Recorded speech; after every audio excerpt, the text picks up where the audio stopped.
ఇవాళ నేను చేయబోయే కర్రీ వంకాయ మామిడికాయ ఇగురు అండి. చాలా బాగుంటుంది. ఒకసారి మీరు ట్రై చేయండి. మంచిగా వాష్ చేసి పక్కన పెట్టుకోండి. పక్కన పెట్టుకున్న తర్వాత ఒక బౌల్ పెట్టుకొని ఆవాలు, జీలకర్ర, మెంతులు, చేసి పెట్టుకున్న ఆనియన్, కొంచెం కరివేపాకు, దంచి పెట్టుకున్న వెల్లుల్లి యాడ్ చేసుకోండి.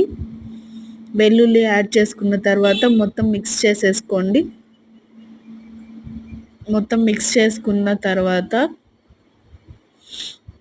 టొమాటోస్ యాడ్ చేసుకోండి. టొమాటోస్ యాడ్ చేసుకున్న తర్వాత మొత్తం మిక్స్ చేసేసుకోండి. టొమాటోస్ అనేది బాగా మగ్గాలండి.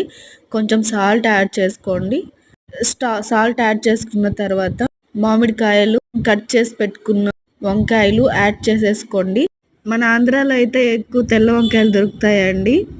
ఇక్కడ అస్సలు దొరకవండి కర్ణాటకలో. అందుకే మేము ఈ వంకాయలతోనే ఏ కర్రీ అయినా చేస్తామండి. నెక్స్ట్ చింతపండు వాటర్ యాడ్ చేసేసుకొని కారము, సాల్ట్ సరిపోయిందో లేదో చూసుకొని నెక్స్ట్ యాడ్ చేసుకోండి. మీకు సరిపోకపోతే తగినంత.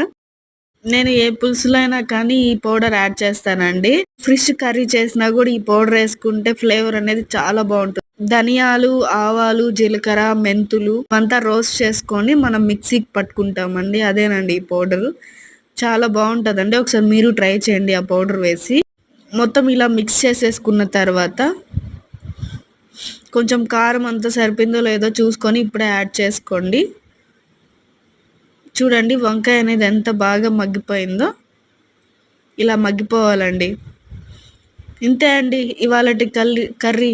చాలా సింపుల్ ప్రాసెస్ అండి. ఒకసారి మీరు ట్రై చేయండి. రాగి ముద్దలకు కూడా చాలా బాగుంటుందండి ఈ కర్రీ అనేది.